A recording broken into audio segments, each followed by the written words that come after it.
નમસ્કાર દોસ્તો, ફરીથી સ્વાગત છે આપણા સુંદર મજાના વિડીયોમાં। તો મિત્રો, આજે તો શનિવાર છે એટલે બધા બાળકો જો સ્કૂલે રજા છે તો બધાય ઘેરે છે।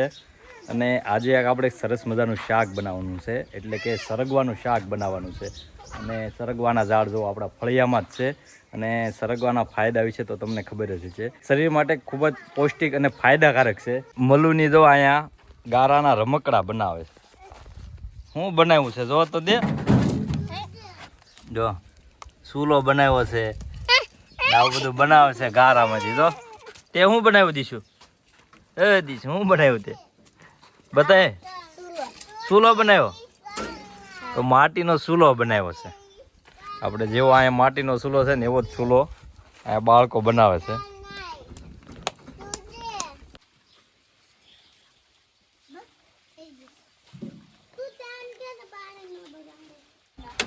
અને નીલકંઠ હા ટ્રેક્ટર હાકે છે, જો ગોલું જો ખટારો હાકે છે, ખટારામાં બેસી ગયો છે। ક્યાં જવાનું, ક્યાં છે હે? વાડીએ જવાનું છે કે? જયવર્ધન જો હિસકા ખાય છે જમરૂખડી।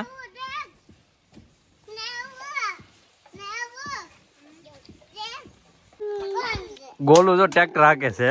ક્યાં જવાનું છે ટ્રેક્ટર લઈને? ક્યાં? પાદળે જવાનું છે તો ગોલું જો ટ્રેક્ટર હાકે છે। જો બ્રેક અધર પડે છે, આમ તો નથી પગ। શું કરે છો હે? કલશ દબે છો કે લેવર દેશો? કલશ તને આવડે છે ટ્રેક્ટર એમ? સરગવાની ઉપર કેટલી બધી સિંગ છે તો, ને આપણે 3-4 ઝાડવા છે। જો એક આ બાજુ છે, એક અહીંયા છે, એક અહીંયા છે અને એક પાછળ છે। તો આ બધી સિંગો આપણે તોડી લેવી।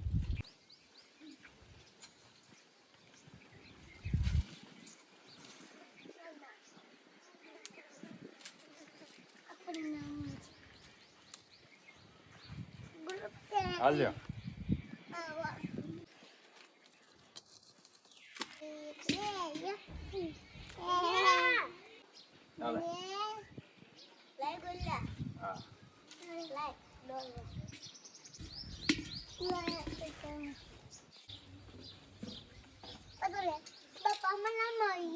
હા હા હાલે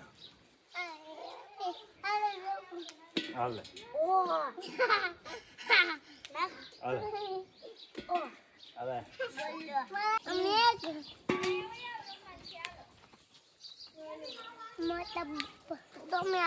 હરગવાની શીંગું તોડી લીધી છે, જો લાટ બધી તોડી છે અને શાકાઈ આપણે સરસ મજાનું સ્વાદિષ્ટ બનાવવાનું છે।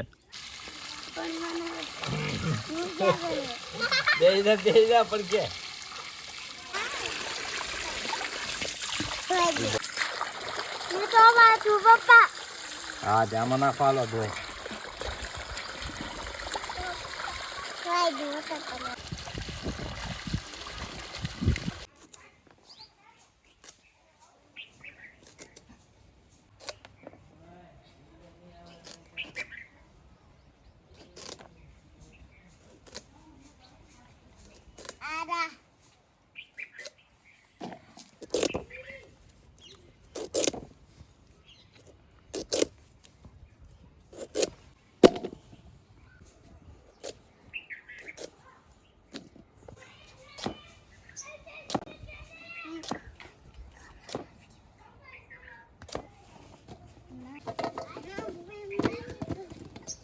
હરગવાની શીંગ કટિંગ થઈ ગઈ છે, હવે આને બાફી નાખવાની છે।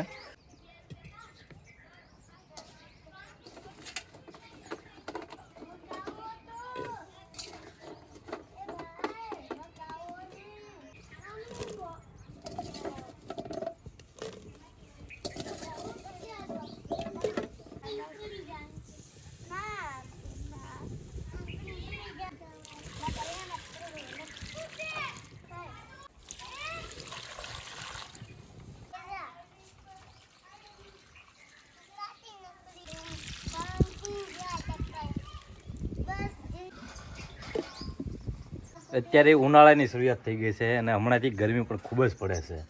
તો સૌથી મુશ્કેલ તો પક્ષીઓને પડતી હોય છે, કારણ કે એને પીવાનું પાણી અને ખાવા માટે શણ પણ ખૂબ ઓછા પ્રમાણમાં મળતી હોય છે. અને ખાસ કરીને પાણીમાં તો ખૂબ તકલીફ પડતી હોય, કારણ કે પાણી પણ ખૂબ ઓછું મળતું હોય ને એમાં પણ બહુ ગરમી વધારે પડતી હોય છે. તો આપણે જો કુંડા લાવ્યા છે પાણીના, તો આપણે પાણીના પરબ બાંધી દેવાના છે પક્ષીઓ માટે.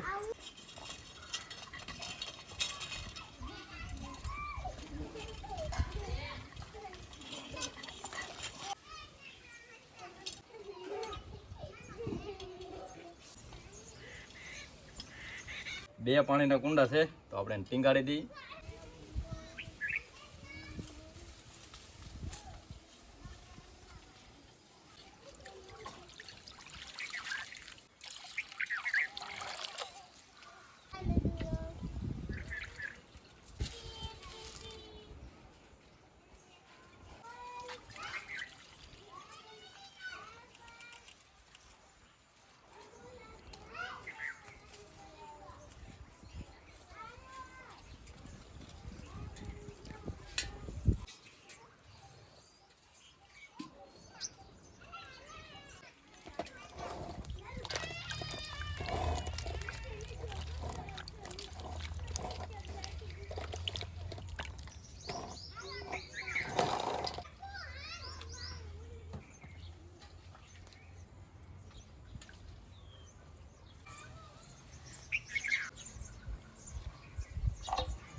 શાક બનાવવા માટે બધા મસાલા કટિંગ કરી લીધા છે, અને મસાલામાં છે આ બફાઈ ગયેલો હરગવાની શીંગું છે, ટમેટા છે, ડુંગળી છે, લીલા મરચાં છે, લસણ છે, આ ખાંડેલી ખારી શીંગ છે, અને આ ફાફડી ગાંઠિયા છે.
બધા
છોકરા જો ઘોડી ઉપર ચડી ગયા છે ને હરગવો આંબે છે. હરગવાનું શાક બની ગયું છે. હવે ખાવા નથી?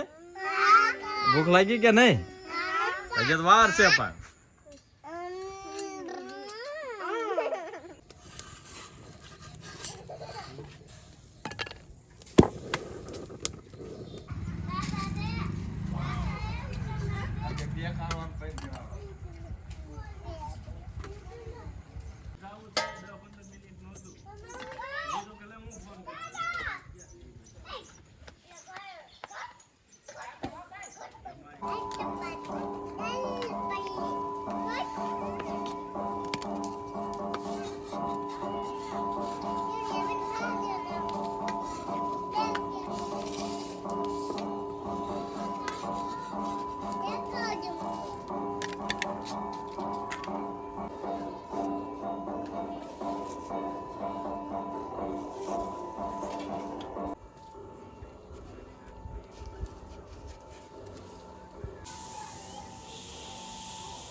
ફાઇનલી સરગવાનું શાક બની ગયું છે અને શાક પણ એક નંબર બન્યું હોય એવું લાગે છે જોયામાં, કારણ કે સુગંધ પણ સરસ આવે છે. અને જુઓ તમે એકદમ ગ્રેવીવાળું મસ્ત મજાનું શાક બન્યું છે. અને સલાડ જુઓ, શેકેલા મરચાં, ટમેટા, ડુંગળી અને પાપડ છે અને બાજરાના રોટલા છે. અને બધા જો બેસી ગયા છે જમવા. ત્યાં અમાર ગોલો જો કારુનો વાટ જોવે છે, કારણ કે એને હરગવાનું શાક બહુ ભાવે. ભાવે તને? હે, બહુ ભાવે. હાલો બધાને આપી દો હાલો.